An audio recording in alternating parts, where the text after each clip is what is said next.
Well, So did it makes a you huge. personally shift in different terrains since you have started this journey? Well, we're not a couple. No, but I mean, you still have worked together and you probably know each Yeah, other. we're We colleagues. have both shifted. I We've very both much, shifted. and it's in Both shifted my once. gene keys, my charts. If you look at my all the other systems that describe, who we are, I very much started with a family that was at the Pyramid Square area, and I've gone a journey through this continuum, and that's afforded me the opportunity to really, besides all the other research I've done, afforded me to see this model. Well, we did both shift since we've known each other, and it was funny because I was like, he came home one day and I was like, we weren't a couple then, and I was like, what the hell? It's just like, because I understand this stuff. I was like, I knew he'd been moving towards that for a long time, and it was the same when I had it shifted. I'd been moving to for about 10 years. Alan had met me while I was in the process of that shift, but there was one point where like something came out of my mouth and he looked at me like, like, you're not in Kansas anymore. Like when you understand this stuff, and like I've got friends who, since we created the 10 terrains, have shifted. Maybe they did our quiz and they were at Diamond and they were moving to Circle, and you just know when they've hit Circle because they're just different.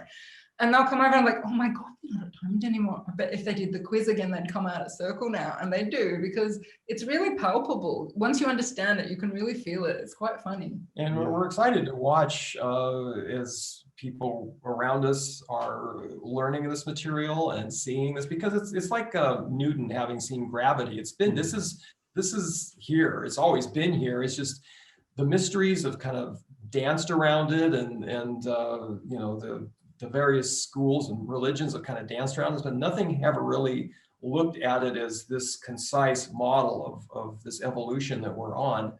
And now as people are finding this out, they're actually getting excited watching their journeys and saying, wow, I see how I've just been through this event horizon. I can see how I'm starting to see things differently now. And I see what you're saying. They're actually able to start tracking themselves as they're evolving. And it's fun to watch.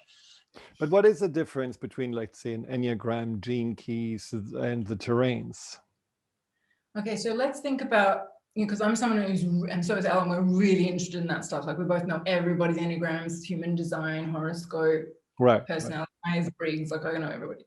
And the thing is, that stuff's really helpful, but that stuff doesn't change. Like I'm, a 3 enneagram, I'm an ENFP Myers-Briggs, I'm a manifesting generator. I was born that way, I'm blonde, I'm gonna stay that way, I'm tall. That doesn't change. That's how I came into life.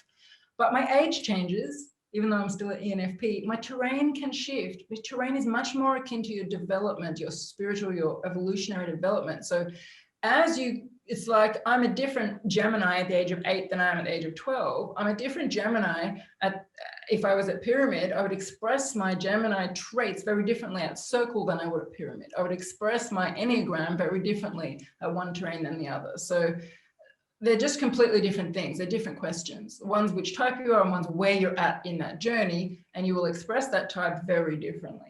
But they're all equally useful. Like when you know someone and you know their Enneagram and you know their Myers-Briggs, that's all really handy to get a sense of how they're playing out in their personality type and their upbringing, their charge, and the way their brain works and their cognitive functions and their childhood wounding and all that. And then you combine that with a knowledge of where they're at in their journey, their core relationship with their infinite self at this point in time. And then you really know that person. And when they shift, you'll see they're still a Gemini, they're still a 3 Enneagram, but now they're showing up, they're embodying that very differently now. Well, I would say my Myers-Briggs has certainly changed, so I'm not sure that it's really written in stone, but I think there's a lot of debate about that, but anyway. Well, I mean, it's like, when you're thinking about your personal evolution and how I certainly as a child had a much different agenda than I'm now. So, I mean, I can certainly relate this to the terrains, but I think it really just makes you also see the world differently, also in the Enneagram model. But the terrains is beautiful because I think it's more encompassing from what I can see, not only to your personal traits, but really how you navigate through specifics. Like you talk about money, you talk about COVID, you talk about ego. I mean, this is really a map that is beautiful for people to just, also settle into understanding of where they're at and get at peace with it. The only challenge I can imagine that some people are listening say, no, I don't want to be a square. I want to be somewhere else. But you're always pointing out, obviously, This is something that is not about a race or a competition. This is about being the master of whatever terrain you are, and then moving into, if you're up for it, and the next. We're an infinite being, and this is the thing that we all have to keep mindful of, is we are infinite and immortal. So if you have that context, why are you at square? Or why are you at pyramid? Or why are you at toroid? And why are you doing anything you're doing in this moment? That's the question to be asking yourself. Right. You know, who am I, and why am I here, and where am I? And these are the questions. It's like there's a reason, and you're infinite and immortal. So why would you find yourself in this particular place and time, located on the planet where you're at, in the body you're in? And these are the questions really be asking yourself and reflecting on, because that gets into the deeper knowing of what you're about. And that's the journey, is to answer those questions. And also just on the personality type stuff, like if you put a bunch of people in a room who are all, say, ENFPs, yeah, they'd be talking a lot, let's face it, same one. But you know, they could all be at different terrains, but you'd see that there's some personality stuff in common. By the same token, if you put a whole bunch of people that circle together in a room who are all different personality types, you would still see that they are all at the same terrain. So we have a book that free booklet that we give out when people do our quiz, and then they get their terrain report, which is like a 40-page report that people can get, which talks about where they're at in their journey, the lessons they're learning, the challenges of that terrain, all that, what the gift of that terrain is. And then we also give the second more free booklet called The Terrains of Famous People in History. And we've grouped famous people at each terrain, and they're all people that we admire, that we've studied, that we've read in the history books, and we group them all together at square, and then at diamond, and then at circle, and at spiral, and at pyramid. And you can feel it, you can see it, it's obvious, oh, they all kind of belong together. Some of them are artists, some of them are technologists, scientists, some of them are leaders, but you can see that they actually were all kind of coming from the same place. And that can really bring it to life for people. It doesn't matter your interests or your personality type. There's a fundamental, deep relationship with reality that you will always have in common with other people at your terrain, even if you have nothing in common with them at a surface level.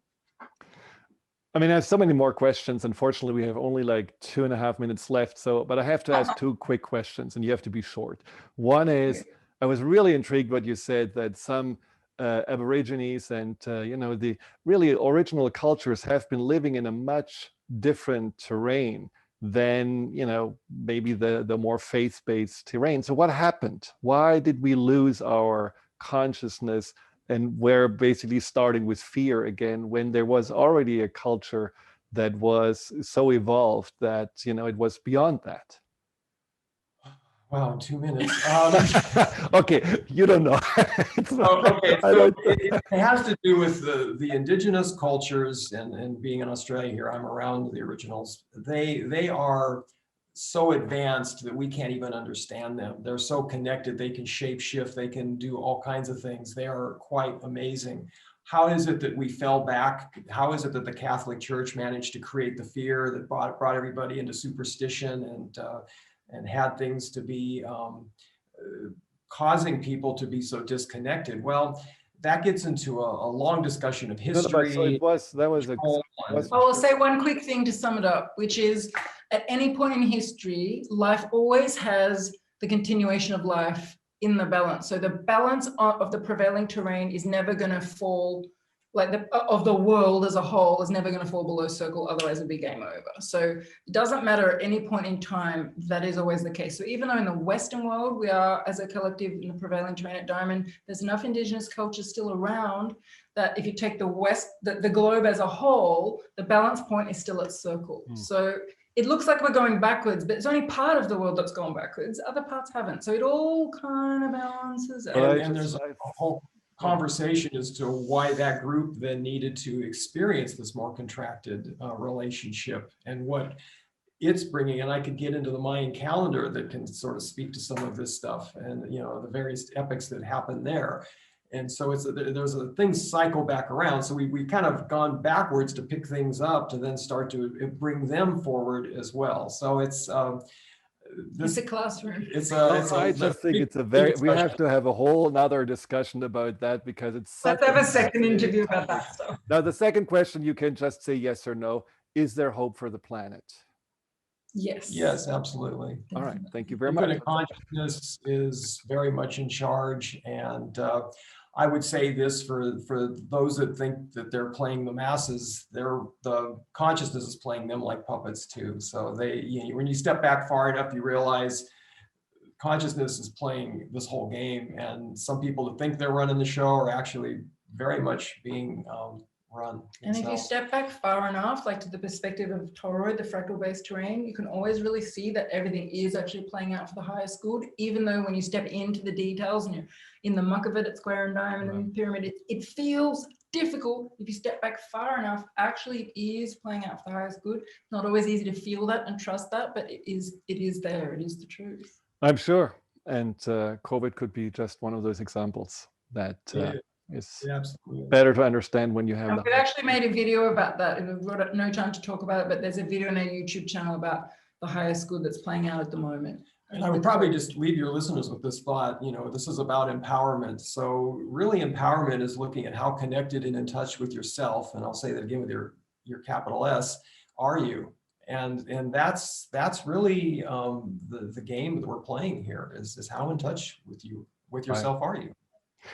Website is tenterrains.com. Again, TENTERRAINS, and there you've got links to our books, to the YouTube channel and social media, and to the quiz, to videos, everything that's a portal to this work. It's a fascinating portal. Visit it, and definitely you learn to understand yourself better. Thank you so much for being here, and I could talk for another 2 hours with you.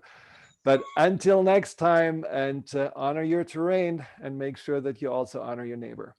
Take care. Bye. Hi, Dr. Friedemann here. Thank you for tuning into my YouTube channel. If you're interested in learning more about fear and anxiety, here you'll find guided meditations, webinars, and interviews with some of the most renowned experts in the field of empowerment. Delve into the over 230 videos and more to come every week.